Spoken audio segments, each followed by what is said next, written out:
Voy a reiterar brevemente, esto forma parte de un proyecto Fondesit, un Fondesit regular, en el que trabajamos junto con el colega Jorge Budrovich y Claudia Cerda. Claudia Cerda de la Universidad Austral de Chile y Jorge de la Universidad de Valparaíso, sobre temáticas que tienen que ver con el desarrollo logístico portuario de los puertos de la zona centro-sur de Chile y con un foco fundamentalmente en Valparaíso, el sistema de la región de Valparaíso, con otro foco en Coronel, del sistema de la región de Biobío, que son las dos principales, probablemente, junto con los puertos del norte, regiones portuarias, y una operación portuaria mucho menor, más pequeña y creo no por ello menos interesante, en Valdivia Corral, ¿no? Un puerto más bien de tipo forestal. Y este es nuestro tercer año en el proyecto. Colaboramos con otro proyecto del profesor Budrovich de inserción en la academia. Hemos podido invitar al profesor Sandro Quesada de la Universidad de Colonia para que comparta con nosotros durante 2 semanas en diferentes actividades. Esta es nuestra segunda actividad aquí en Valparaíso. Ayer tuvimos una presentación muy interesante y discusión dialogada en una lógica más de taller sobre investigación militante, en donde Sandro nos compartió su experiencia y la experiencia también de investigación militante en Italia, ¿no? Y es toda una reflexión interesante también que probablemente quienes estuvieron ayer podrían también traer a colación en la conversación hoy día.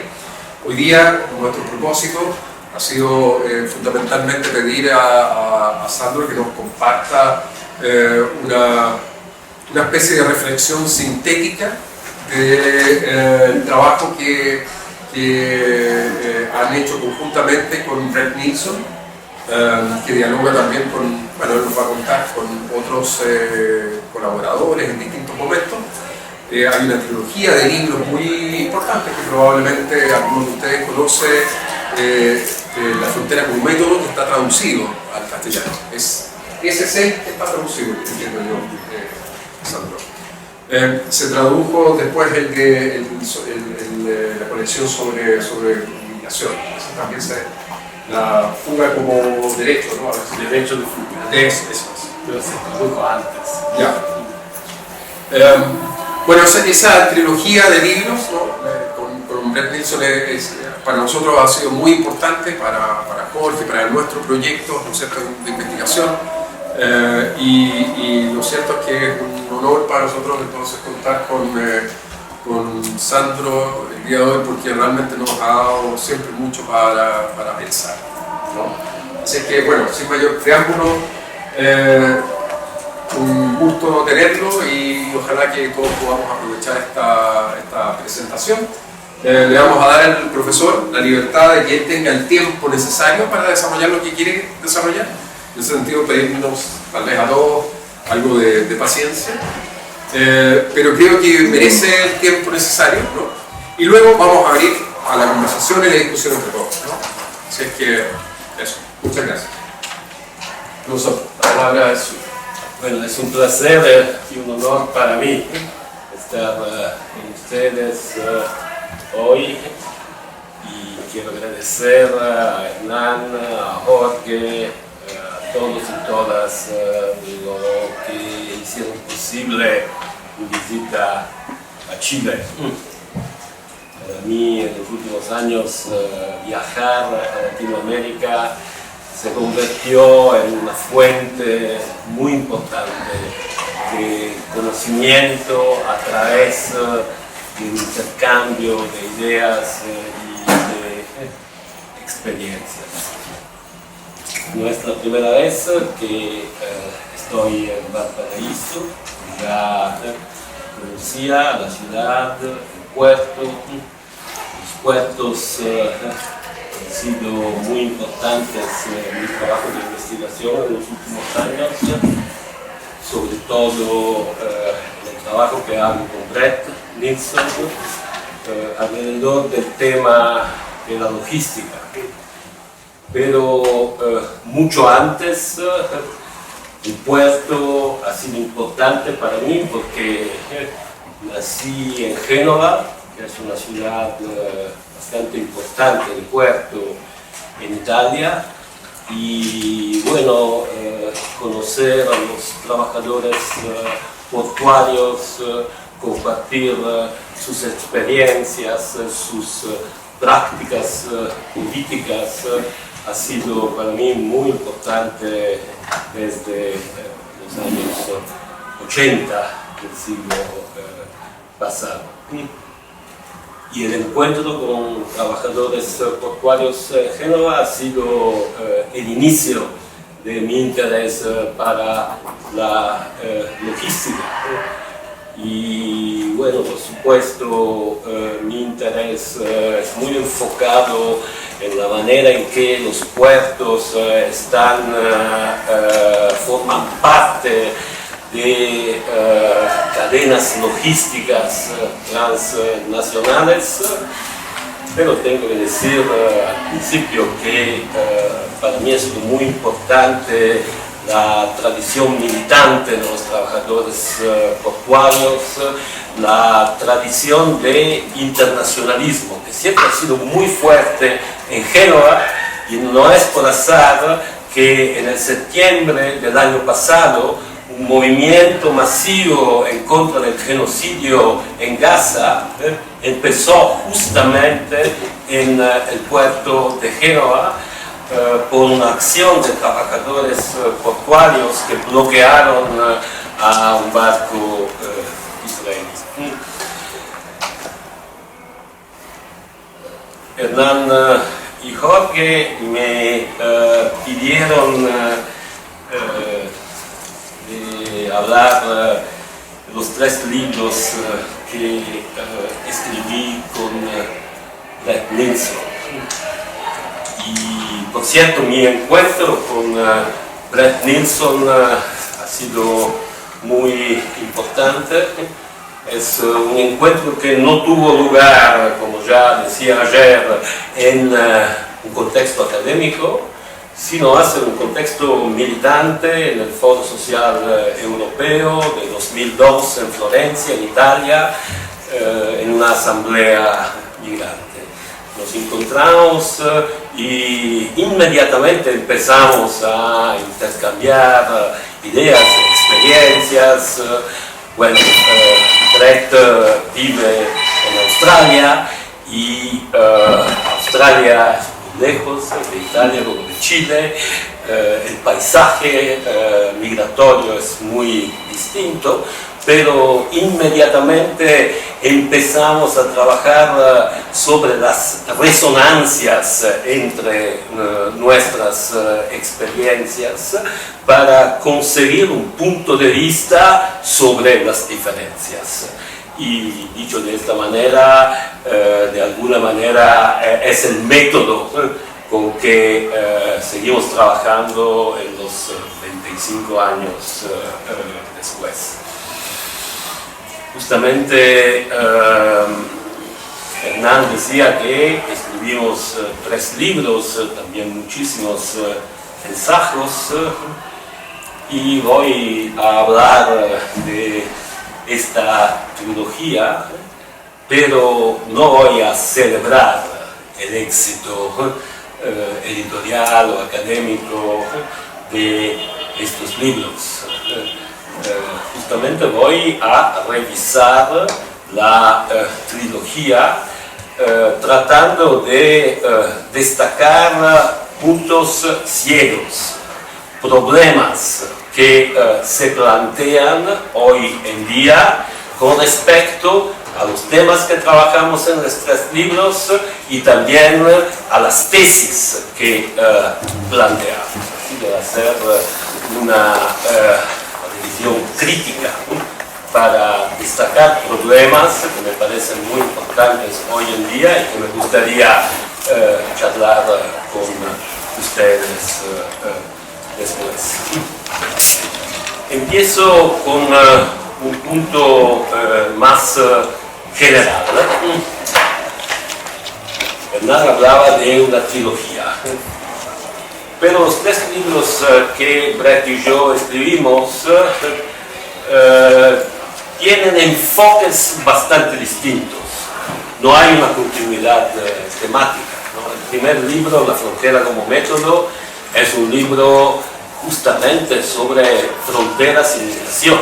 No solamente, pero sobre fronteras y migración. El segundo libro que escribimos, The Politics of Operations, es un libro sobre capitalismo contemporáneo.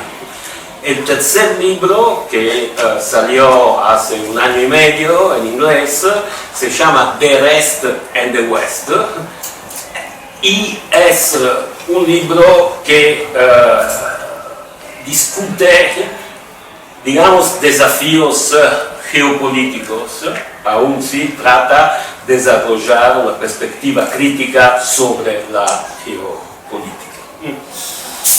Así que los 3 libros no forman una trilogía, repito, desde el punto de vista de los contenidos. Mucha gente, muchos amigos, muchas amigas nos dijeron, ¿por qué no continuaron a trabajar el tema de la frontera? ¿Por qué no continuaron a desarrollar estudios críticos de frontera y de migración? Bueno, nosotros decidimos tomar otra perspectiva en nuestra investigación, porque siempre vamos eligiendo los temas de trabajo a partir de lo que nos parecen los desafíos políticos más importantes del momento. En el mismo tiempo, hay que decir que, desde nuestro punto de vista, por lo menos, hay algo que une los 3 libros, y es la perspectiva. Los 3 libros son estudios, digamos, de lo global, del espacio global y de sus metamorfosis, de sus crisis, en el marco de un análisis de las transformaciones del capitalismo. Lo global. ¿Qué significa lo global? Cuando empezamos a trabajar en los primeros años del siglo, todavía estaba muy fuerte la retórica de la globalización, una retórica que se formó en la década de los 90, pero siguió reproduciéndose a pesar de transformaciones muy importantes.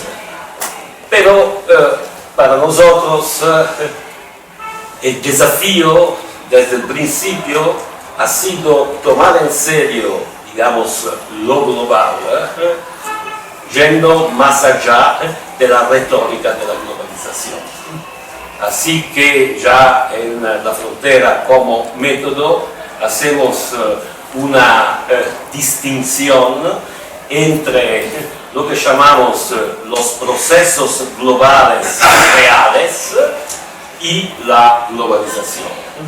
La globalización como concepto singular toma por sentado que estamos hablando de una unidad, de un conjunto de dinámicas que forman una unidad. Enfocar la investigación sobre procesos globales, reales, en el plural, significa partir de la hipótesis que entre estos procesos pueden generarse conflictos, fricciones, tensiones. Y me parece algo importante sobre todo en una situación, en una coyuntura como la nuestra, donde hay un énfasis sobre la llamada deglobalización. Bueno, nuestra tesis es que no estamos viviendo en una situación de deglobalización. Estamos viviendo en una situación muy distinta de la situación, digamos, de los 90, de la época clásica de la globalización, pero en una situación en que procesos globales reales siguen marcando la manera en que se vive, se sufre, se lucha, se resiste en cada parte del mundo. Y voy a dar después algunos ejemplos de lo que entiendo hablando de procesos globales reales.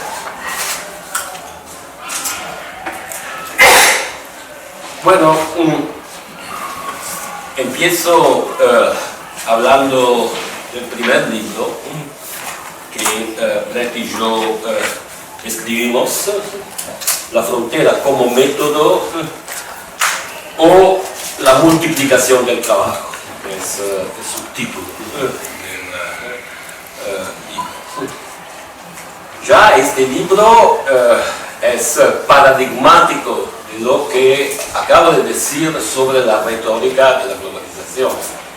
Porque la retórica de la globalización en los años 90 suponía que las fronteras iban perdiendo centralidad. A Borderless World, un mundo sin fronteras, era el título de un libro que tuvo mucho éxito al principio de aquella década.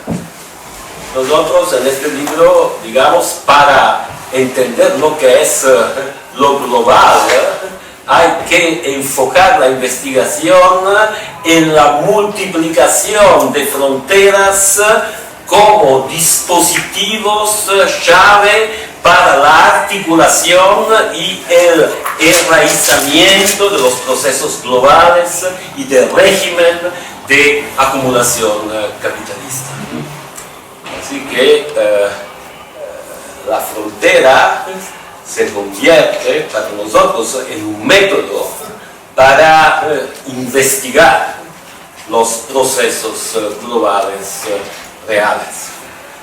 Cuando hablamos de frontera, hablamos de lugares específicos, de espacios específicos donde se producen cada día luchas para la vida y la muerte. Nuestro punto de partida han sido los conflictos alrededor de las fronteras generados por la migración. Y Brett y yo teníamos una larga experiencia de activismo, de militancia alrededor del tema de la migración y de la frontera, y tratamos de tomar esta experiencia como base para una reflexión más teórica sobre las apuestas en lo que llamamos en el libro las luchas de frontera.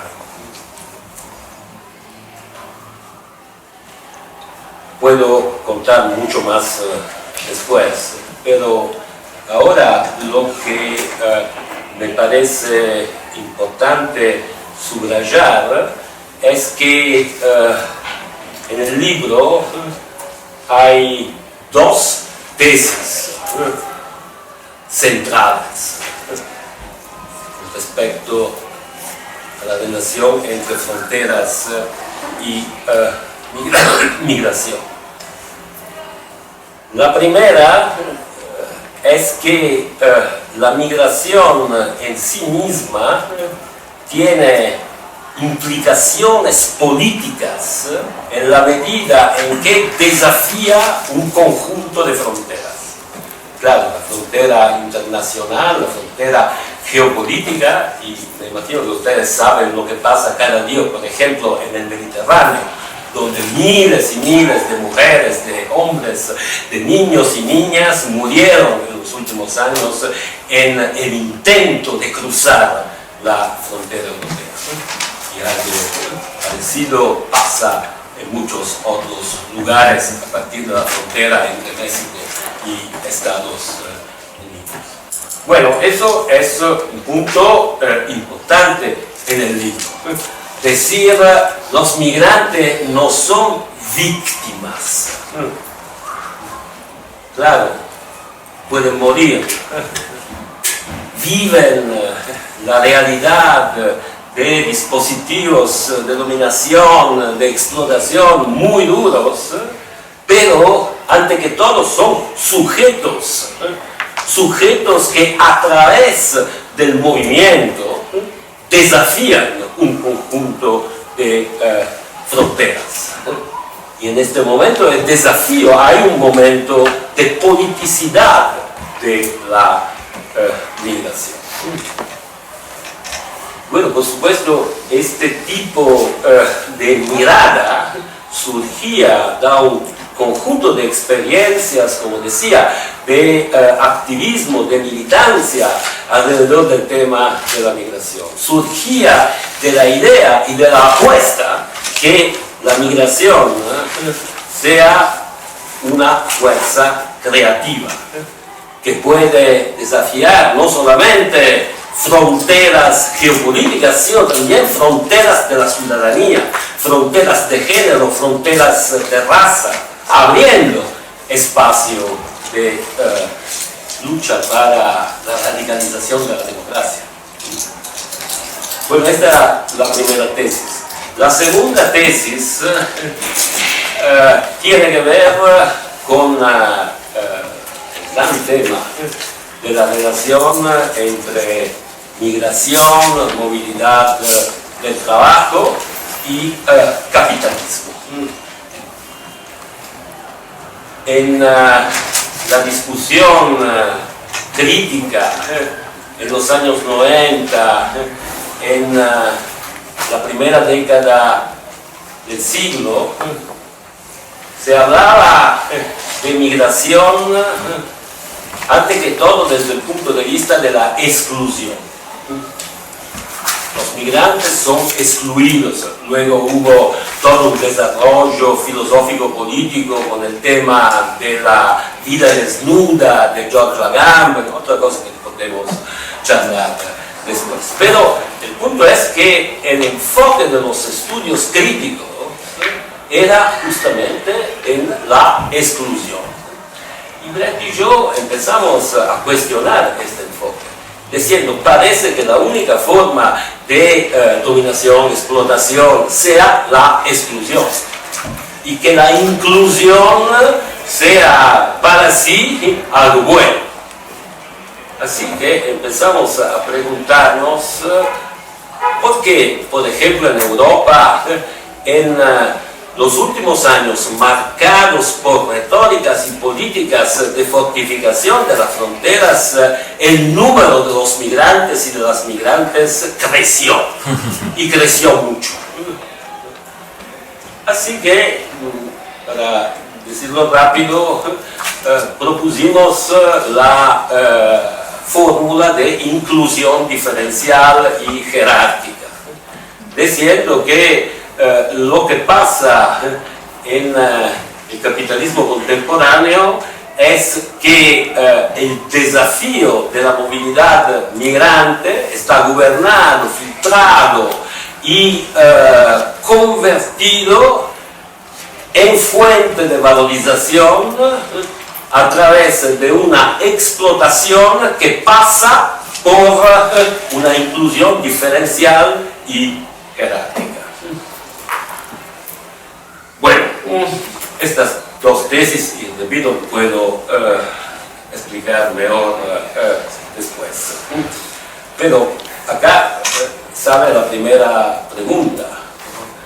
¿Qué decir hoy en día de estas tesis?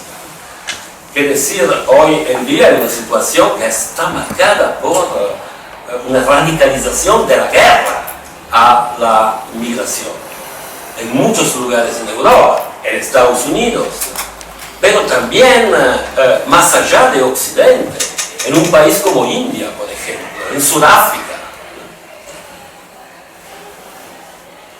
¿Qué decir de la primera tesis en una situación en que la guerra a la migración ha sido y continúa siendo una arma fundamental para la extrema derecha? Me parece que en Chile pasó algo parecido en los últimos años.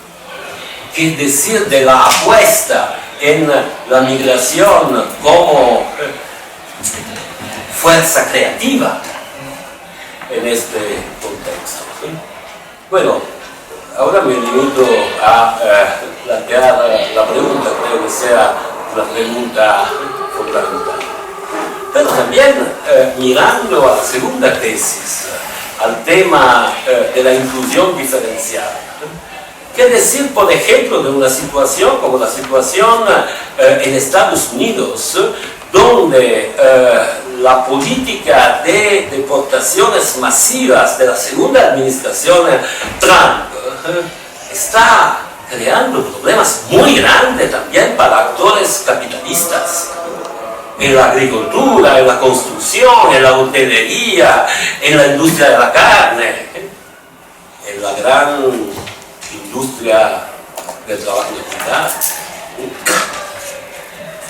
Si leen el documento de estrategia de seguridad nacional de la administración Trump, cuando se habla del hemisferio occidental, básicamente de América Latina, ¿no?, parece que se dibuje un bloque donde no hay migración.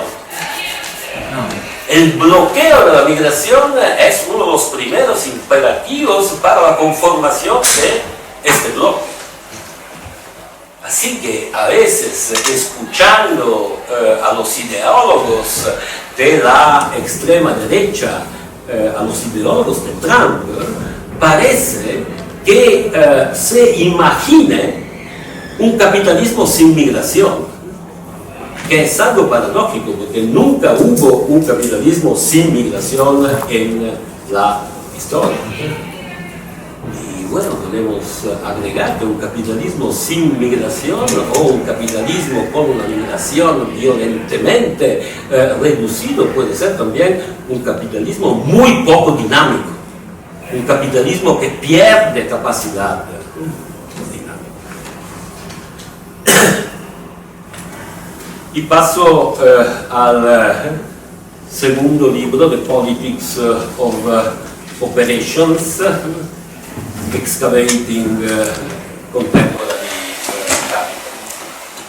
Bueno, en este libro introducemos en diálogo con muchos investigadores, muchas investigadoras, el concepto de operación del capital, en el intento de focalizar la atención en el momento operativo del capital, en la racionalidad operativa del capital.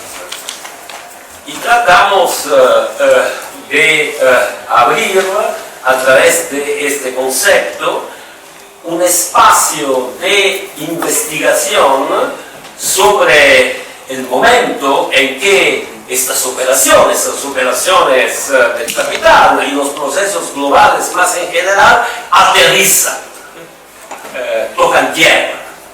Es la imagen que usamos. Y para decirlo otra vez rápido, nuestra idea es que mirando a la manera en que los actores capitalistas operan, se puede individuar una racionalidad homogénea, pero después, si vamos a ver cómo esta racionalidad se traduce en el momento en que las operaciones del capital aterrizan en distintos lugares, se producen diferencias, se produce heterogeneidad.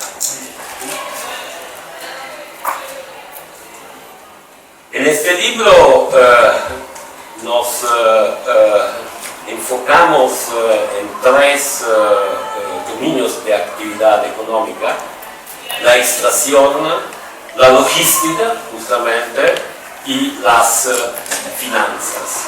Y bueno, nuestra hipótesis es que mirando a las operaciones del capital en la extracción, en las logísticas, en las finanzas, sea posible enfocarse en una racionalidad operativa que tiene rasgos comunes y que hoy en día juega un papel clave en la articulación del capital en general.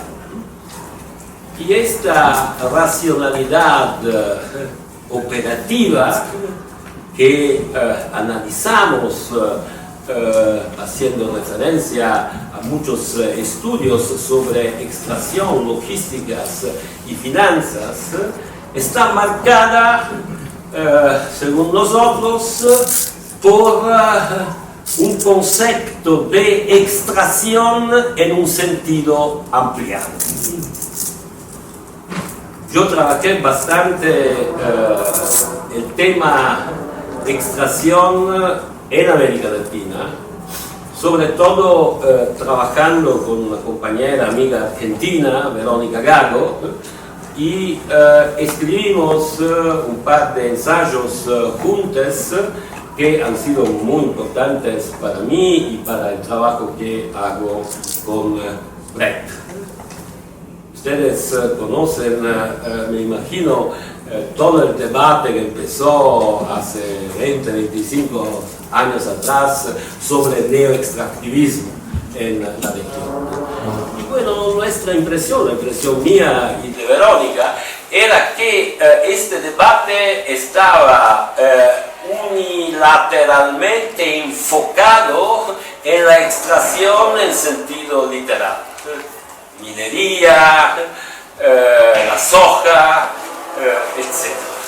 Así que empezamos a trabajar con la hipótesis que se podía utilizar un concepto ampliado de extracción para analizar, por ejemplo, la manera en que las finanzas estaban penetrando las economías populares.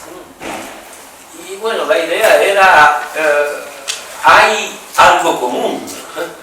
Claro que la minería no es un barrio pobre, popular, de una periferia urbana, pero nos parecía importante tratar de hacer conexiones. De hacer conexiones también para ir más allá de una separación no solamente analítica y teórica, sino también política entre las luchas, digamos, en el campo en contra del extractivismo y las luchas sociales en las periferias de las ciudades latinoamericanas. Bueno, con Brett desarrollamos esta idea, mirando, como decía, no solamente a las finanzas, pero también a la logística, a la manera en que la logística organiza su relación con los medioambientes que atraviesa.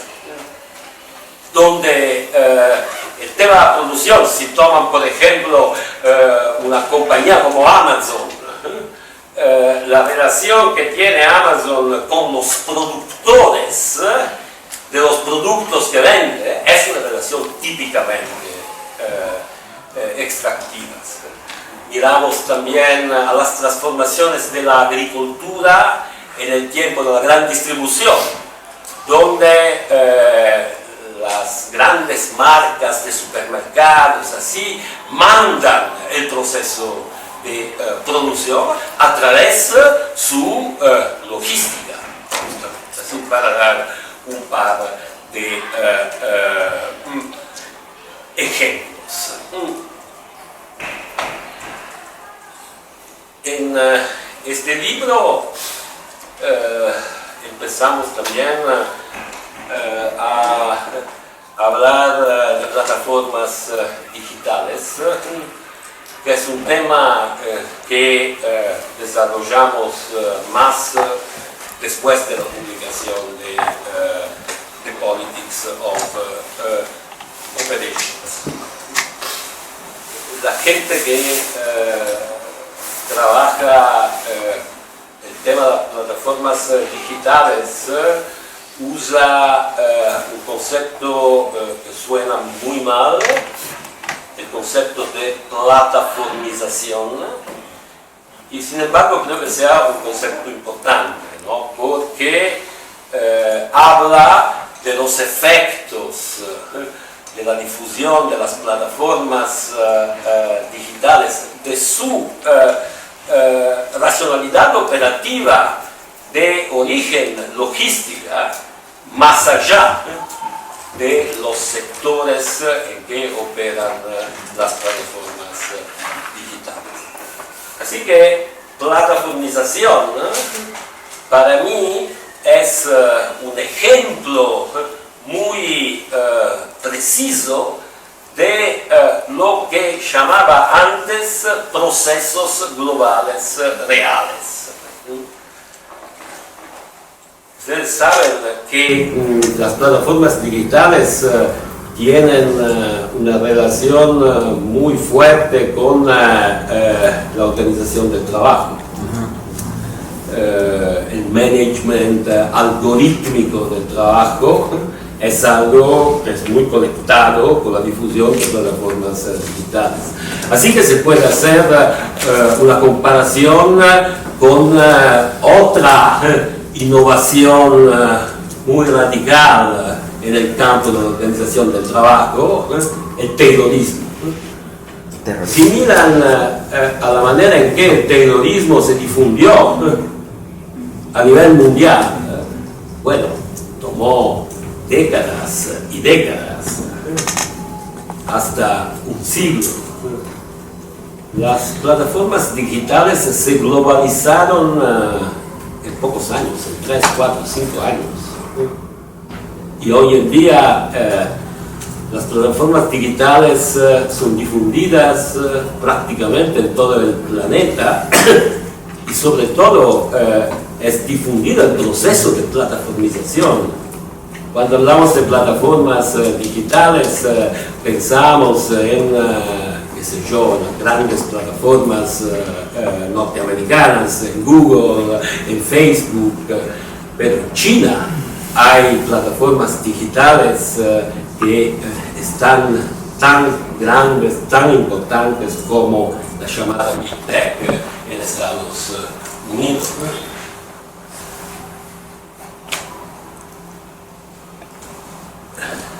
Bueno, la segunda pregunta que se ocurre hoy en día, pensando en este libro que trató decir algo sobre el capitalismo contemporáneo, trabajando también el tema de las plataformas digitales.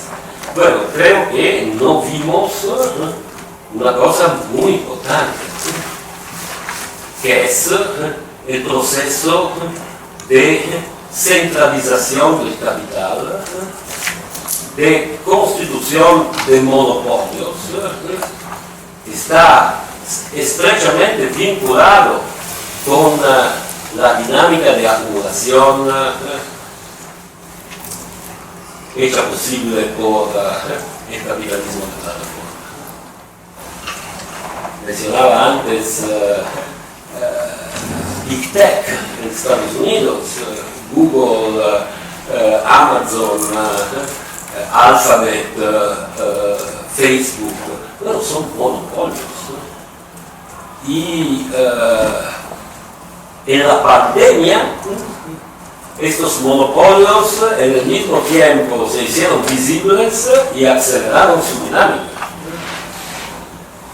Y hoy en día estamos enfrentados con procesos de centralización del capital, procesos de formación de monopolios que no tienen precedentes en la historia. Eso lo dicen muchísimos economistas.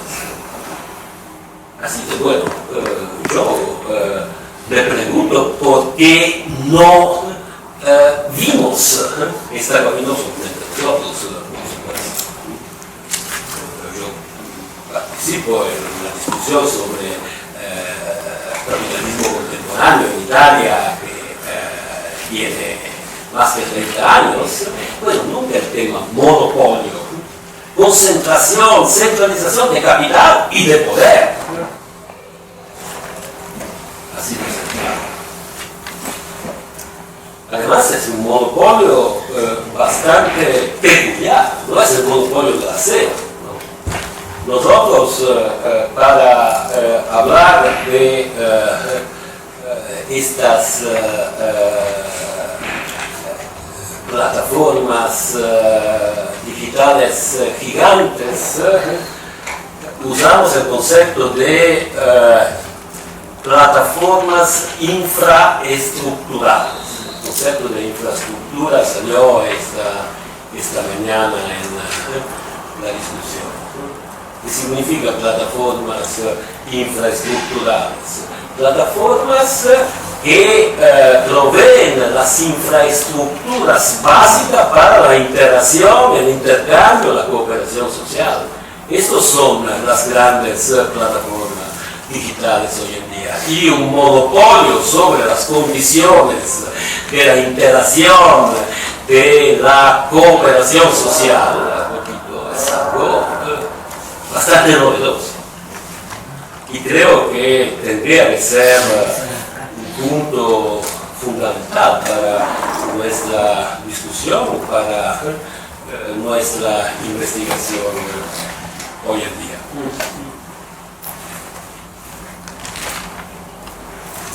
Bueno, tercer libro es el último. El tercer libro que salió en 2024 se intitula The Rest and the West. Es una inversión de la fórmula más común de West and the West. Y el subtítulo es Capital and Power in a Multipolar World. Capital y poder en un mundo multipolar. Es un libro que salió en 2024, pero ha sido escrito antes del 7 de octubre de 2023. Así que tenemos un capítulo sobre la guerra en el libro, donde no se habla del genocidio de Gaza. Es un libro que trata de proponer un análisis conjuntural. Análisis de una coyuntura marcada por la articulación entre la pandemia y la guerra en Ucrania. De alguna manera, lo que caracteriza este libro desde un punto de vista teórico es que tomamos muy en serio acá los teóricos del sistema mundo, World System Theory, y sobre todo el trabajo de Giovanni Arrighi, que me imagino sea conocido acá. Otra vez, para decirlo rápido, tomaba en serio la tesis de una crisis de la hegemonía global estadounidense.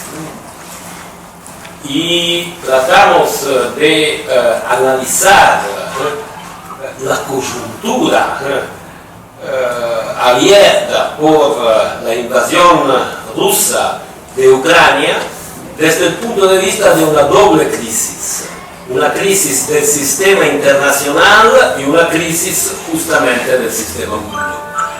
No es un juego de palabras, ¿no? el sistema internacional es un sistema organizado alrededor de las relaciones entre estados nacionales, Naciones Unidas.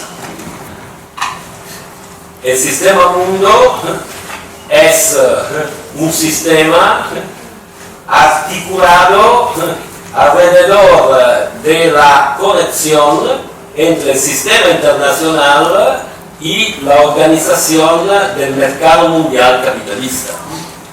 Así que si hablamos del sistema internacional, los actores son los estados y las organizaciones internacionales. Si hablamos del sistema mundo, los actores son actores territoriales y actores capitalistas.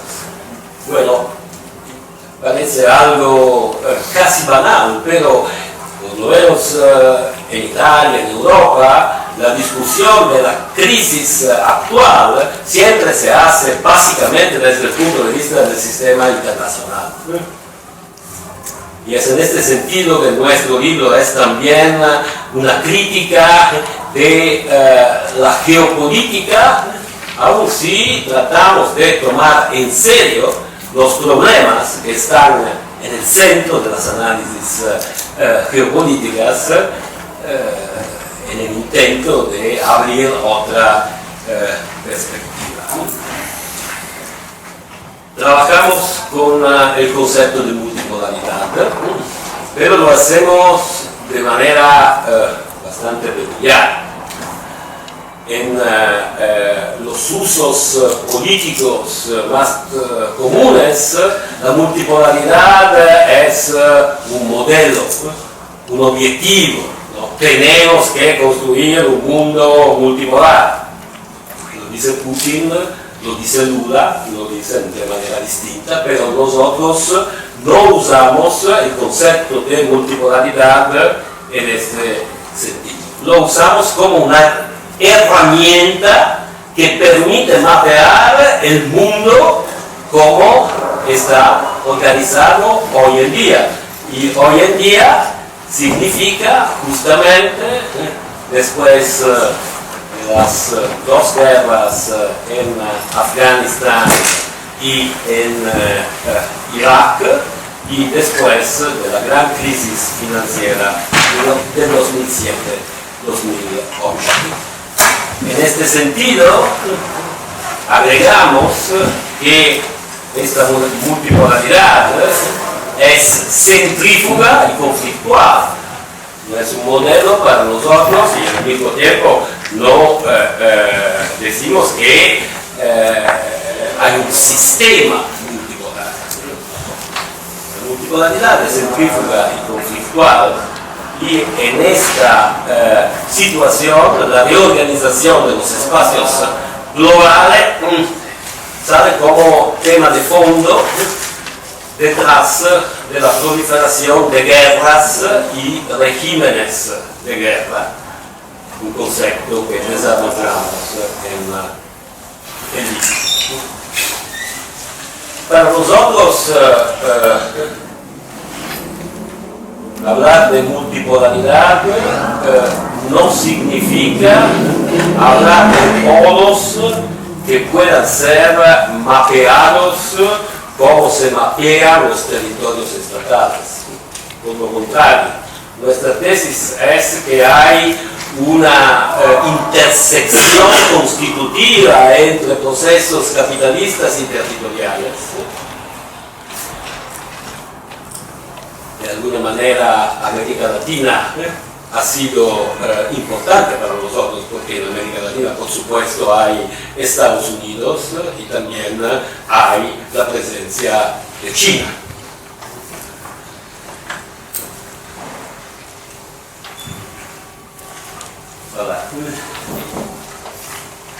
Bueno, para cerrar, un tercer punto. Claro que el libro ha sido escrito antes del 7 de octubre del 23, pero ha sido también escrito antes de la segunda administración Trump. Así que me pregunto cómo podemos analizar las políticas de Trump desde el punto de vista de la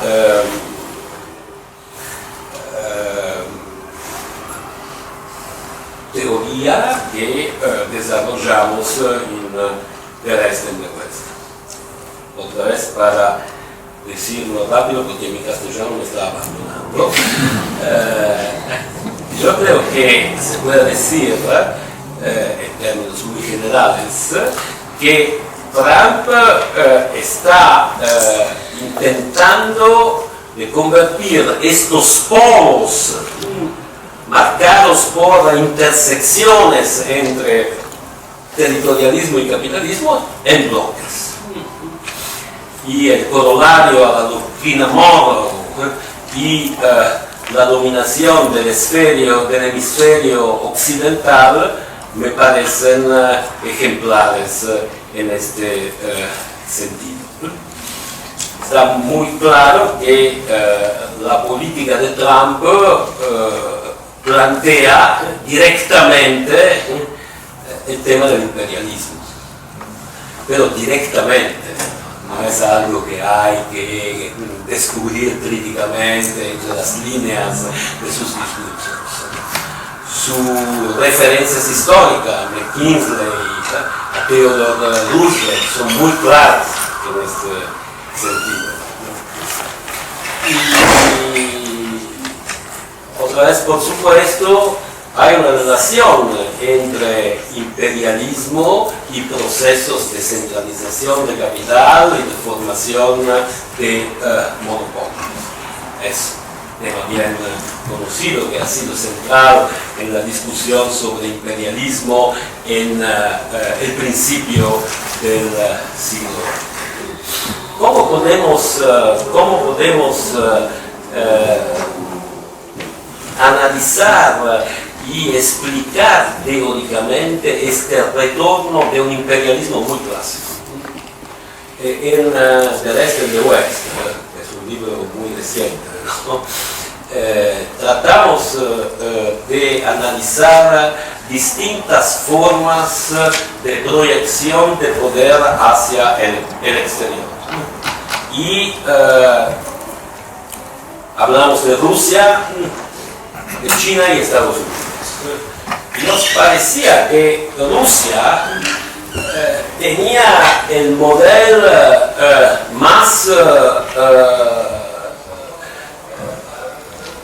menos avanzado de proyección de poder hacia el exterior, justamente porque estaba enfocada en la expansión territorial.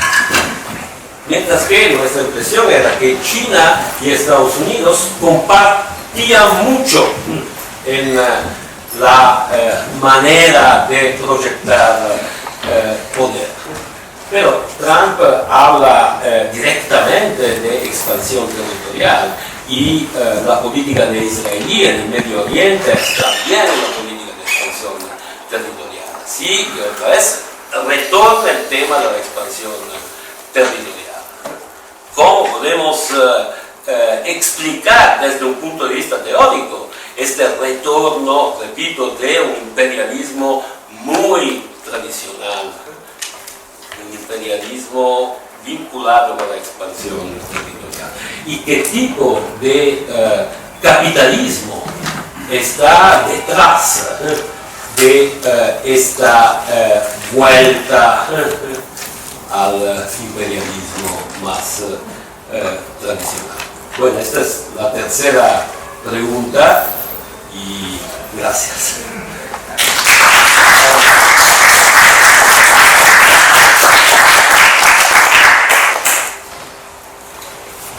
Bueno, muchas gracias, Sandro. Vamos a abrir ahora la participación al público, ¿no? Con una serie de preguntas. Vamos a hacer probablemente más de un bloque de preguntas. Yo ya vi 3 manos levantadas, así que probablemente va a haber más de una serie de preguntas. Y la niña de estudiantes nueva se equivocaron de salud. Yo me acaba... Se di cuenta. El problema es que ya se dieron cuenta tardíamente. Sí, tenía vergüenza. Me imagino. Bueno, forma parte de la experiencia de ser estudiante. Bien, entonces, vamos a partir. La primera que yo vi ahora, no necesariamente la primera, aquí atrás el amigo Iquique, no me acuerdo tu nombre. Omar. Les quiero pedir que por favor digan su nombre. Estamos grabando esto también, así es que digan por favor su nombre y después acá y Carlos. Bueno, profesor, muchas gracias. Mi nombre es Omar. Gracias por la presentación. Yo tengo una pregunta en relación, va a ser directo para no tomarme tanto tiempo. En estos 3 libros, mi pregunta es: ¿qué función tiene y qué función sigue teniendo la categoría de mercado mundial para nosotros? Sobre todo en relación a lo que, perdón por volver a Marx, pero sobre todo la cuestión de el capital global, ¿cierto? Sobre todo usted habló de global y de globalización. ¿Qué utilidad puede tener esta categoría para nosotros? Sobre todo en relación a los procesos de acumulación globales y cómo interactúan estos procesos globales con las fronteras, ¿cierto? Cómo las transforman, cómo las van cambiando. Eso por un lado, y por otro, la categoría de extractivismo ampliado, ¿qué función sigue teniendo para nosotros? Sobre todo cuando parece que se une, ¿no es cierto?, el extractivismo concreto con el extractivismo ampliado, precisamente con la aparición de la IA. Estoy pensando, por ejemplo, en que en Santiago, en la comuna de Quilpué, tenemos una extracción de agua para enfriar los procesos de IA, ¿cierto? Quilicura, perdón. Quilicura, sí, se me pasó un ki. Entonces, esas 2 preguntas, profesor. Esteban, muchas gracias por la presentación. Tengo una pregunta sobre esta distinción que usted hace entre crisis asociada al sistema internacional por un lado y al sistema mundo por otro. Estoy pensando en lo que mencionaba también sobre la transformización. ¿Dónde podría entrar o cómo se entendería las relaciones sociales en general, relaciones comerciales, etcétera, dentro de esta doble cara de las crisis? Porque uno podría decir, bueno, quizás no está completamente dentro del sistema capitalista, por lo que usted mencionaba, es decir, hay todo un monopolio, pero las relaciones territoriales también se ven influidas por estas relaciones sociales virtuales asociadas a las plataformas. Entonces, ¿quedaría solo de uno de los lados o habría una articulación? Eso, gracias. No sé qué, Carlos. Interesante el análisis, muy amplio y actualizado. Partir con 3 provocaciones para soltar un poco más la conversa. La decadencia de Occidente parece estar aconteciendo, digamos. La ruptura de esta idea eurocentrista, digamos, los BRICS movieron la agenda hacia otro lado, incluido agencias solares espaciales, incluido energía solar lumínica que la sacan fuera de la Tierra y que la inyectan con espejo para generar electricidad del agua. Me refiero a eso, nadie lo puede ver. Pero si uno junta eso con la hipótesis de Dugin de la multipolaridad, que la entiende como un carácter civilizatorio, ni siquiera acotado a la Tierra, algo más amplio.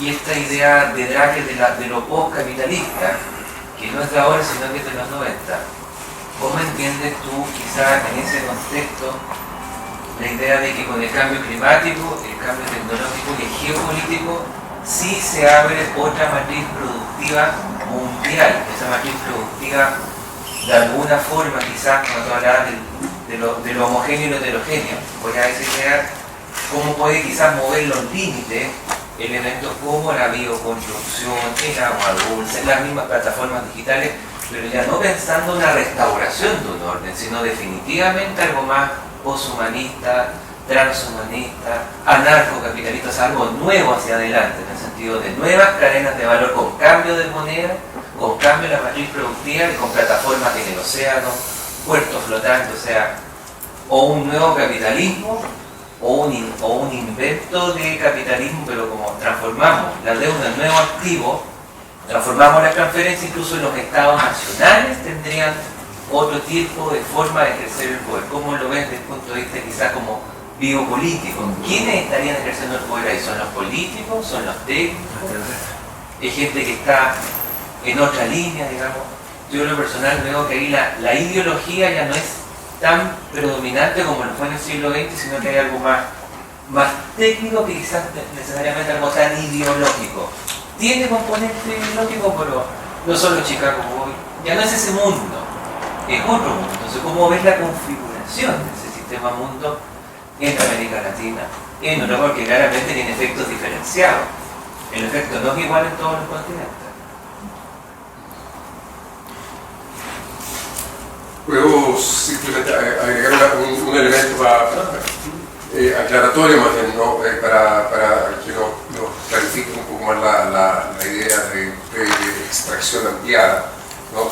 ¿Cómo la relacionas a la idea también de acumulación y de acumulación ampliada, ¿no? Porque ahí, claro, habría que tratar algo, ¿no es cierto?, sobre la relación entre acumulación originaria y explotación y entender mejor tal vez por qué ahora esta idea, ¿no es cierto?, que sería como una tercera figura, la de la extracción ahora ampliada. Bueno, muchísimas gracias. Como se dice en Chile, el fútbol, juegue.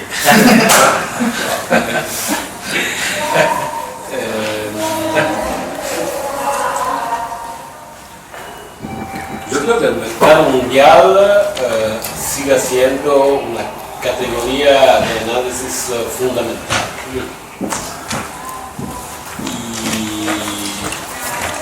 Y diciendo estoy repitiendo algo que dijo Marx hace muchos años atrás. Porque una de las cosas muy originales en Marx es justamente la idea de que no hay capitalismo moderno, no de producción capitalista, sin mercado mundial. Y es una tesis muy radical. Además, una tesis que ha sido retomada, trabajada por intelectuales anticoloniales, marxistas no europeos, no occidentales. Y yo sigo trabajando en esta dirección. Al mismo tiempo, decía antes que en los últimos años Beck y yo nos enganchamos mucho en una discusión con la teoría del sistema mundo y sobre todo la teoría de Giovanni Arrighi. Y esto es porque la teoría del sistema mundo plantea el problema de la organización política del mercado mundial, justamente. Y en este sentido que para mí es importante hacer una distinción entre sistema internacional y sistema mundial. Porque si miramos a la manera en que está organizado el sistema internacional, vemos cierto tipo de actores. Pero olvidamos la relación entre estos actores, que son actores territoriales, con actores capitalistas en la organización del mercado mundial. Y bueno, me parece bastante claro que hoy en día, sea el sistema internacional, sea el sistema mundo están en crisis, ¿no? Mirando al mercado mundial, qué sé yo, la Organización Mundial del Comercio, ¿no?, está en una crisis muy profunda. Así que la conexión entre estos dos, digamos, niveles de análisis para mí es muy importante para entender lo que está en juego en la coyuntura contemporánea. El extractivismo ampliado. Bueno, el ejemplo de la IA para mí es un ejemplo perfecto para un extractivismo ampliado. Y ya en el libro The Politics of Operations hablamos mucho de la materialidad del cloud, ¿no? El cloud, que parece tan inmaterial, tan etéreo, se reproduce porque hay una intensificación de actividades extractivas de minerales raros que son necesarios para la infraestructura del cloud. Y la relación entre extracción y acumulación. Bueno, por supuesto, la referencia fundamental es la distinción entre acumulación por explotación y acumulación por disposición propuesta por David Hartley, ¿no? Y parece que hablar de extractivismo ampliado significa subrayar la dimensión de la disposición. Mientras que yo pienso que es muy importante hoy en día retomar y recalificar el concepto de explotación, porque el concepto de disposición es un concepto de alguna manera negativa, te quitan algo, ¿no? Mientras que hablar de explotación significa hablar de la potencia creativa de los sujetos explotados. Es una diferencia para mí muy importante, ¿no? También aún sí me doy cuenta de que hablar de explotación con respecto a las finanzas, por ejemplo, necesita muchas mediaciones analíticas y quizás no es tan efectivo desde el punto de vista político. Pero para mí es una apuesta importante. Y bueno, no sé si está surgiendo otra matriz productiva. Si miramos a países como Rusia, como China, pero también como India, ¿no? La matriz productiva no es tan distinta de la matriz que conocemos, digamos, en Occidente. Pero sí, por supuesto, hay un desplazamiento que abre espacios, objetivamente. Dugin, Alexander Dugin es un teórico, no sé si se conoce en Chile, ¿no? Un ideólogo ruso muy cerca del régimen de Putin, un teórico del eurasiatismo, y él tiene un libro que se llama Teoría de la multipolaridad, donde cada polo está identificado con una civilización. Y estas civilizaciones son, en la descripción de Dugin, son una más reaccionaria que la otra. Lo que caracteriza a estas civilizaciones es el hecho de que están cerradas alrededor de valores patrióticos, de rechazo a cada forma de transgresión sexual, cultural, sí. Es impresionante el capítulo sobre India en particular, donde prácticamente Dugin retoma la ideología de la hindutva, de una India puramente hindú, sin Islam, que hoy en día está en el poder. Pero, ¿quién manda? Tú preguntabas, nuevo capitalismo. Bueno, yo diría sí, se está conformando un nuevo capitalismo, pero en el mismo tiempo me pregunto cuáles son las características de este capitalismo. Empecé hablando de migración y parece que este nuevo capitalismo está en contra de la migración. Bueno, es algo históricamente bueno, decía. luego hablé de procesos de centralización de capital, de formación de monopolios. Bueno, hay otro momento histórico en que eso pasó entre la fin del siglo XIX y el principio del siglo XX y llegó a la Guerra Mundial.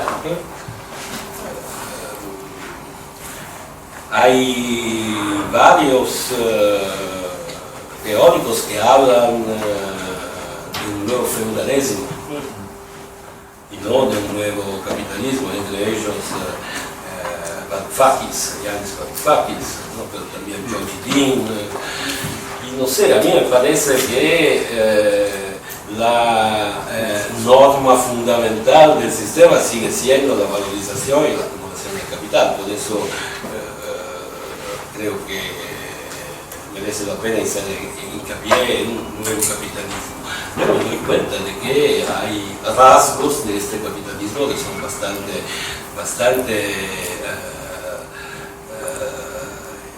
inquietantes. Sí, inquietantes. Sí. Y no sé, pienso a toda la discusión histórica sobre el poder de los managers, por ejemplo, ¿no? Hay nuevas oligarquías que se están formando y no solamente en Occidente. Pero al mismo tiempo el proceso de desplazamiento del Occidente sigue siendo un proceso muy real. Y esto puede abrir espacios para pensar nuevas matrices productivas también. Puede, no es automático. En el libro Leck y yo escribimos, sí, estamos en un mundo multipolar, pero el mundo multipolar puede ser peor del mundo unipolar que nos dejamos atrás. No sé si la pregunta es... ¿Sí? ¿Está todo bien? Ya, tomamos... ¿Cómo? Si tu pregunta, fue abordada. No sé si se mencionó la distinción entre... La distinción entre sistema Claro, internacional y perfecto. sistema mundial. Sí, está bien. Pero yo quería poner énfasis en lo de las plataformas, en qué espacio entre esas dos partes de ver la crisis se tiene que analizar la forma de vida que dependen de estas redes sociales digitales. Creo que lo mencionó, sí, para responder la pregunta primera, Sí, pero no sé sí, si sí. con la profundidad que yo estaba buscando. Gracias. Pero sabes, también el mundo, digamos, de las plataformas es un mundo que se organiza, necesita estándares técnicos, necesita protocolos, necesita infraestructuras. Así que hoy en día, por ejemplo, el medio ambiente de las plataformas digitales estadounidenses es totalmente distinto del medio ambiente chino. Mientras que hay varios países que intentan buscar una alternativa yendo más allá del bipolarismo entre China y Estados Unidos, pero esto también conforma un sistema, digamos, de alguna manera internacional. Tenemos acá una pregunta, su nombre... Oscar. Oscar, ya, de Oscar, de Daniel, allá Alejandro, se me olvidó Rodrigo y... Ya, hacemos ahí una segunda ronda, yo creo que con eso probablemente vamos a estar terminando, porque tenemos un café, ¿no? Tenemos café. Sí. Oscar. Gracias, muy interesante.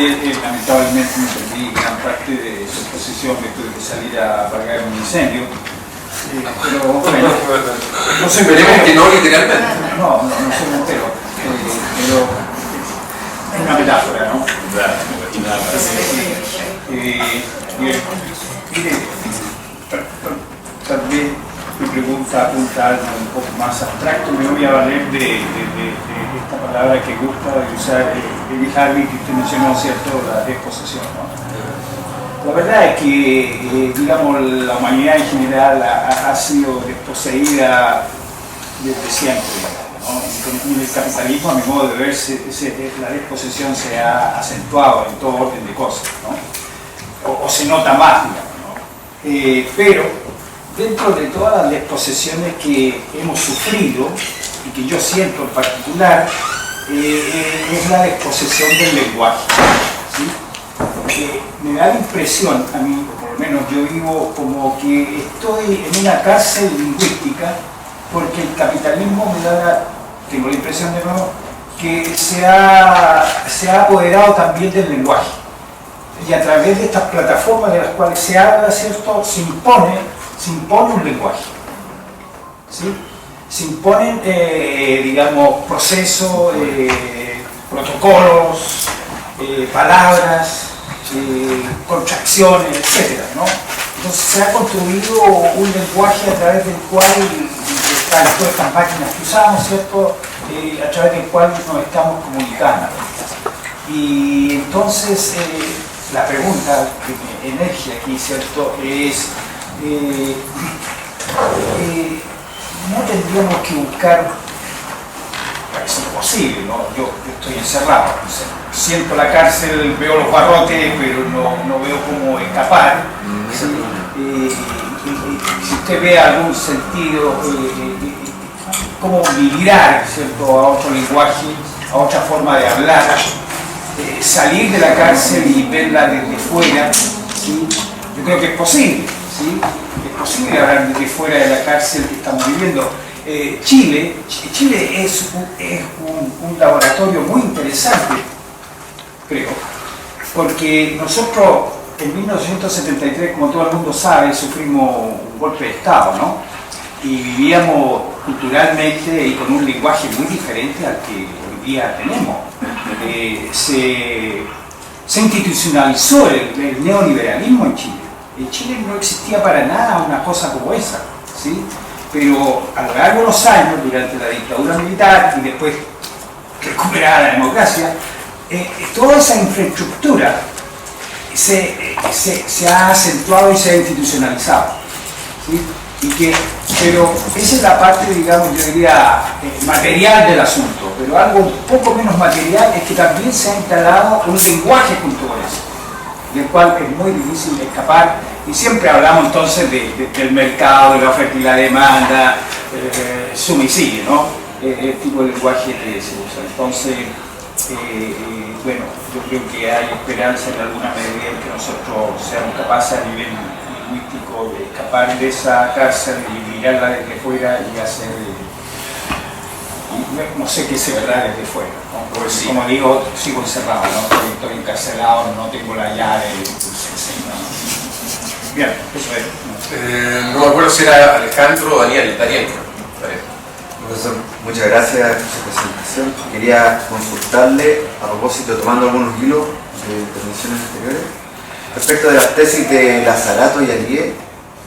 En primer lugar, de que estamos en camino a un nuevo sistema mundo, hegemonizado por China, la idea de que se cambie el eje de 500 años de Occidente, y que China en ese sentido tendría que estar en la encrucijada de escoger si continúa a propósito de la matriz con un capitalismo tal y cual conocemos, que nos conduce necesariamente a la catástrofe, o reinventar un modo de producción que permita sustentar y darle continuidad a la vida del planeta. Yo sé que son tesis no necesariamente hoy en día populares, pero que están ahí circulando y que me parece interesante enterarnos de su apreciación. Disculpe, primero quería responder o aportar a la pregunta que está haciendo la primera persona. ¿Cómo se llama? Oscar. Perfecto. Sí. Claro, y justamente porque era la pregunta que le quiero hacer al profesor Mesada, porque es sobre que algo que tiene interesante la perspectiva teórica y filosófica que defiende el profesor Mesada de su marxismo, es que él ve los procesos sociales como la potencia social del proletariado o del sujeto que crea la historia, y después se le imponen ciertas regulaciones a ese flujo que institucionalmente capturan y extraen la potencia social del trabajador, por ejemplo, que es diferente al hecho de que primero viene el capital y después viene el proletariado. Entiendo, eso viene en la hipótesis de Mario Tronti y la hipótesis americana, ¿ya? Entonces me parece que, claro, pensar como que nos imponen palabras dentro de esa hipótesis, y lo que queda claro con la lectura de Tony Day y Lazzaretto, etc., es que lo que hace precisamente el neoliberalismo es capturar las sinergias sociales y homologarlas y subsumirlas al mercado, que no es tanto un lenguaje mercado ni una ideología de mercado, sino que es una axiomática que organiza las diferentes ideologías y la hace homologable en términos de mercancía. Entonces me parece que la primera intervención puede ser problemática porque hace el problema como si fuera una metafísica trascendental del sistema capitalista frente a los otros sistemas, que es algo que diferencia el marxismo que defiende él y el profesor Beppo en Brasil, por ejemplo, ¿cachai? Y por eso mismo, hablando de esta hipótesis americana, si entendemos que la hipótesis americana entiende una dinámica de relación del capital, yo leía, y justamente tomándome de la consideración que usted hace de Dungin, que considera otro mundo, otra dinámica de acumulación en un territorio, ¿ya? Que no es la dinámica del capturar el emprendimiento a lo americano, que todos nosotros, en función de la plata, exponemos nuestras objeciones para transformarla en plata. En Dungin hay otra organización territorial, y me he encontrado en el último tiempo, lo quiero compartir un poco, y ver cómo lo piensa usted, con una forma de pensar pública que ha hecho desde China el filósofo Kim Jin-Kim. ¿Ya? Busquen lo que es la geopolítica relacional, que yo leyendo Mao, no académicamente sino que de forma contracultural, descubro que en Mao hay otra forma de entender las tensiones, que ya no son necesariamente desde esta perspectiva americana ni desde esta perspectiva de Dungin, sino que tiene que ver con mantener la estabilidad de las tensiones como un principio, que la contradicción no es algo que se suprime ni se captura, sino que se gobierna. Entonces, respecto a estos tres escenarios, usted ya mencionó a Dungin, la hipótesis americana que ha organizado el capitalismo imperial, caracterizado por el libro de Negri, ya por ejemplo, que sería el otro, y nueva geopolítica, me parece que ahí puede ser un punto interesante para poder entender estas nuevas formas de vida que emergen o que empiezan a emerger en tensión, adaptando el capital global a formas locales de gobierno, soberanas, me imagino, ¿no? Dejo ahí la pregunta. Rodrigo Croma. Sí. Yo tengo una pregunta muy breve. Sandro, muchas gracias por la digamos, profundidad sintética, ¿no? De viejo puño marxista, me parece, ¿no? Hacer la tesis de manera clara. Yo quería, tú hablaste del 7 de octubre, yo te diría que el 3 de enero de 2026 con la entrada, ¿no?, de Estados Unidos a Venezuela. Bueno, claro, ahí está justamente el proceso que tú hablabas del retorno a este imperialismo más clásico. Y en el fondo quisiera preguntarte desde una mirada como un intelectual, digamos, de América Latina o del Pacífico, ¿no? La gente que estamos acá, digamos, desde la universidad, ¿no? Nuestra capacidad de agencia desde América Latina se redujo un montón después de ese día. Y por lo tanto, en estos procesos globales, o sea, estos procesos como procesos reales de globalización, o procesos reales globales, no sé cuál es el... Sí. ¿Cuál sería como el aterrizaje político que permitiría no solamente, digamos, comprender las dinámicas contemporáneas reales del capital, operativas del capital, sino que cuáles también serían las operaciones, no quiero decir resistencia, pero sí de generación de poder de generación de un poder que pueda darse en confrontación o, digamos, al interior de estas contradicciones que usted identifica. Porque en el fondo realmente nuestra capacidad de agencia se reduce un montón. Y digamos, palabras como sur global o decolonización, que la mayoría además vienen del norte global, parecieran no tener como no haber podido catalizar una transformación, digamos, concreta. La India es el mejor caso, ¿no? Es como están los BRICS, pero está como apuntando hacia otro lado, está apuntando al lado de la centralización del capital. Entonces, ¿cómo tú imaginas una política, digamos, que emerja quizás, y no sé si esa política tiene la escala de la cooperación y de la solidaridad que viste tú en tu crianza, en tu educación política en Génova, ¿me entiendes? O sea, como, no sé si esos portuarios todavía pueden imaginar una configuración política que pueda realmente, como a nivel global, enfrentarse a esto, o si en realidad la consecuencia de la fragmentación multipolar es también la fragmentación de la acción política. Yo la verdad no sé, o sea, nosotros vemos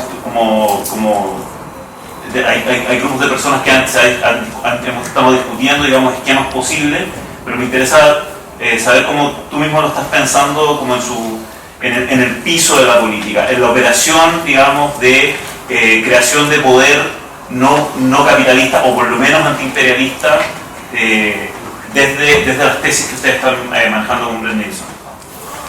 Yo sé que estás muy cansado ya y como decías, el castellano se te está... Hay una pregunta más que no quiero dejar fuera y con eso terminamos. ¿Tu nombre cuál es, perdón? Rafael. Rafael. Muchas gracias por la presentación, profesor.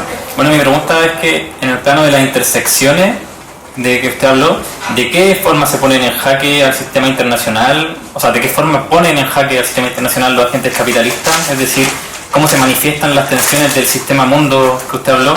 Y, por ejemplo, si se puede decir que el sistema internacional y sus instituciones se encargan de validar las operaciones de los agentes capitalistas de su posición o de su bloque hegemónico, por ejemplo, si hablamos de la OTAN, la ONU en Occidente, e invalidar las contrarias, por ejemplo, los BRICS, e indudablemente emergen guerras y conflictos por ello. ¿Cómo conviven en la intersección los agentes? Por ejemplo, en el caso de Chile, China y Estados Unidos siendo los principales socios comerciales, de hecho China es el primero. Y se podría decir que con estos conflictos justamente se construye o reconstruye el sistema internacional.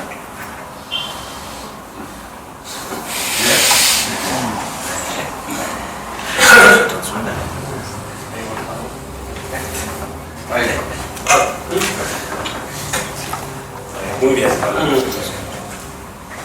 Es muy interesante la pregunta sobre el lenguaje. Aún sí me parece que hay dos niveles en la pregunta. Un nivel tiene que ver con la manera en que el lenguaje se convierte en elemento constitutivo de un modo de dominación, el neoliberalismo. Pero mientras que hablaba, pensaba en el gran libro de Viktor Klemperer sobre la lengua nazi, Lingua Terzi Imperi, que es uno de los libros más impactantes sobre el régimen nazi. Y el otro nivel tiene que ver con la automación del lenguaje, que es hecha posible por plataformas, por algoritmos. Y sabes, en nuestra discusión italiana, desde el principio de los años 90, cuando empezamos a hablar de capitalismo cognitivo, de capitalismo biopolítico, se hacía mucho hincapié en el hecho de que el lenguaje se convertía en la principal fuerza productiva. Así que el trabajo lingüístico jugaba un papel muy importante en el régimen de acumulación. Y yo creo que esta tesis está averiguada hoy, pero el lenguaje hoy es automatizado, tendencialmente automatizado. En aquella discusión retomábamos la imagen de Marx de General Intellect, intelecto general, ¿no? Y bueno, la inteligencia artificial de que se habla hoy es General Intellect automatizado. Y bueno, yo no sé si hay, por cierto, hay la posibilidad de otros lenguajes, por cierto, ¿no? De un lenguaje poético en sentido ancho, pero creo que nuestra tarea sea encontrar la manera de producir conflictos adentro de los procesos de automatización del lenguaje, apropiarnos de estos dispositivos para producir otro tipo de creatividad. sé, creo que sea posible. Creo que sea posible. ¿Cierto? No fácil, pero posible. Y luego, un par de preguntas muy interesantes sobre China, ¿no? Yo no sé si Mauricio Lanzarato y Eric Agnès tienen tan confianza en China. Pero, por cierto, Giovanni Arrighi tenía una mirada muy interesante y básicamente positiva sobre China. Giovanni Arrighi escribió antes de la crisis del 2007-2008 y antes de Xi Jinping, así que hablaba de una China muy distinta de la que hoy es la China. Yo creo que yo estoy muy abierto, trato de leer lo que puedo leer sobre China y no pienso que sea simplemente autoritarismo asiático. Estoy seguro de que hay posibilidades de aberturas adentro del desarrollo chino. No hablaría hoy de un nuevo modo de producción. Hay muchas cosas interesantes, también la planificación, ¿no? La manera en que se planifica en China, pero son más fragmentos. Si miro el modo de producción veo algo. Y también sobre el tema de la geopolítica relacional, que es muy interesante, y tienes razón cuando hablas de la axiomática neoliberal, estoy justamente en aquella línea. Hay toda la cuestión de la quianxia, ¿no? De la manera en que históricamente China piensa lo internacional, ¿no? A partir de una experiencia imperial muy particular. Y para mí no es tan fácil cuando leo estas cosas entender lo que es ideología, lo que es retórica, lo que es una propuesta y lo que es la definición de una política. Además, hasta 2010-2011 teníamos en China varios, digamos, correspondientes. Después de Xi Jinping, la situación ha venido un poco más difícil.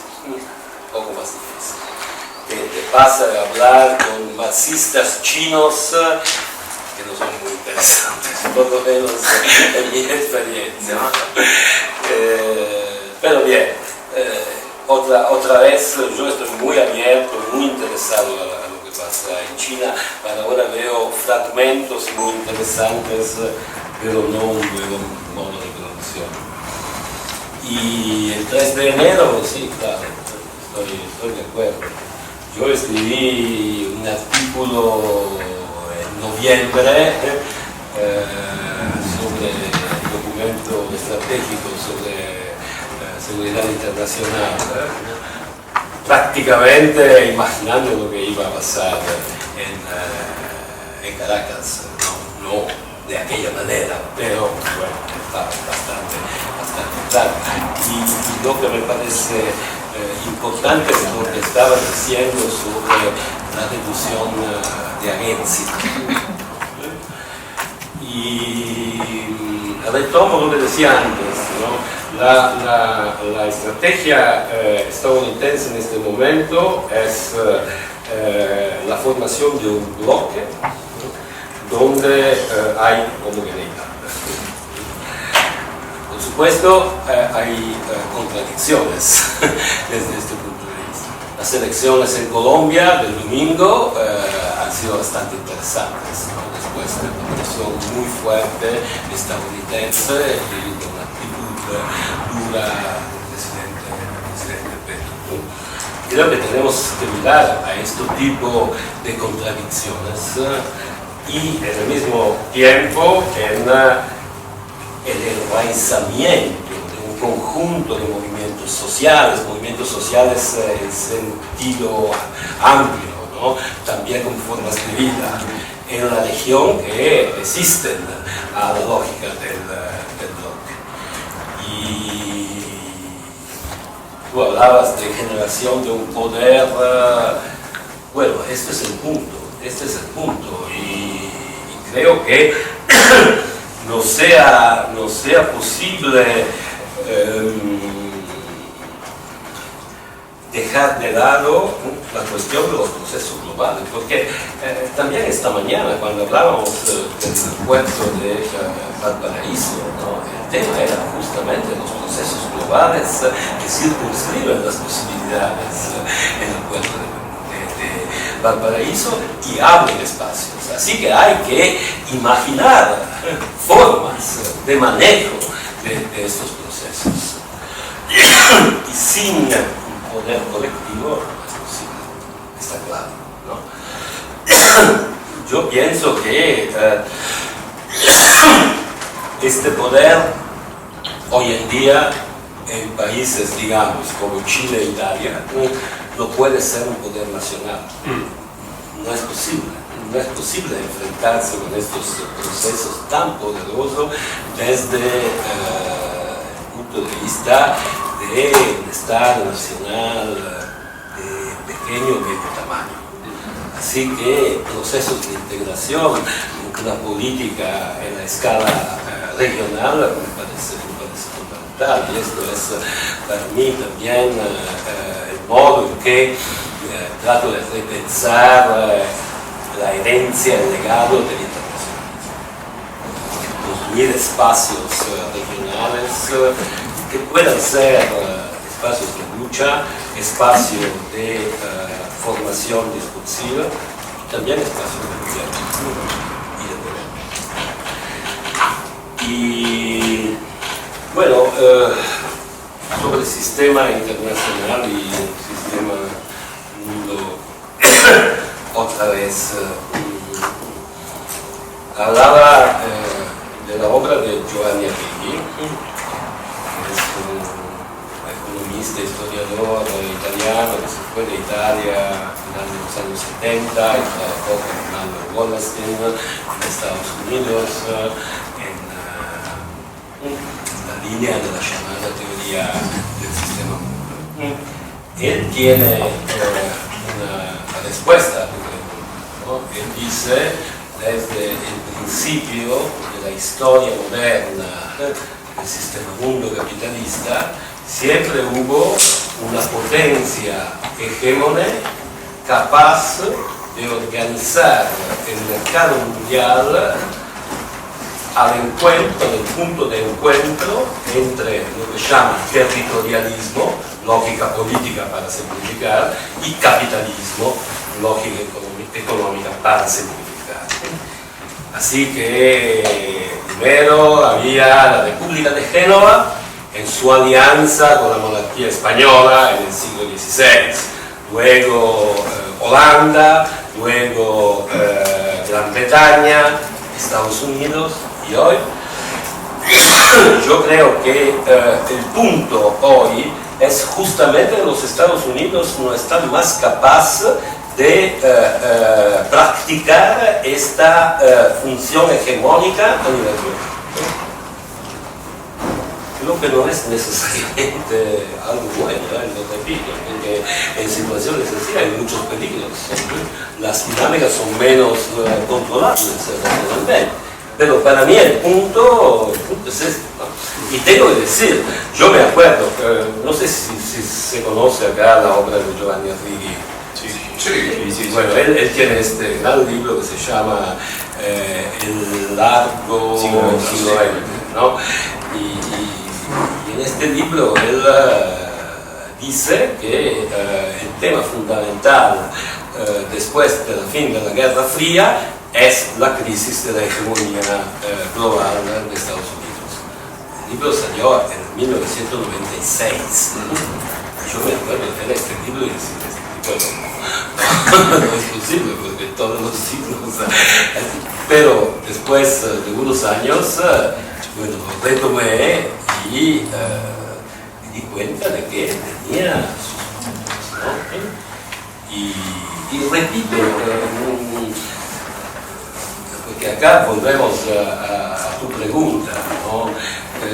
Arrighi en este libro piensa en una transición hegemónica lineal, ¿no? Piensa en una nueva potencia hegemónica capaz de sustituir a Estados Unidos.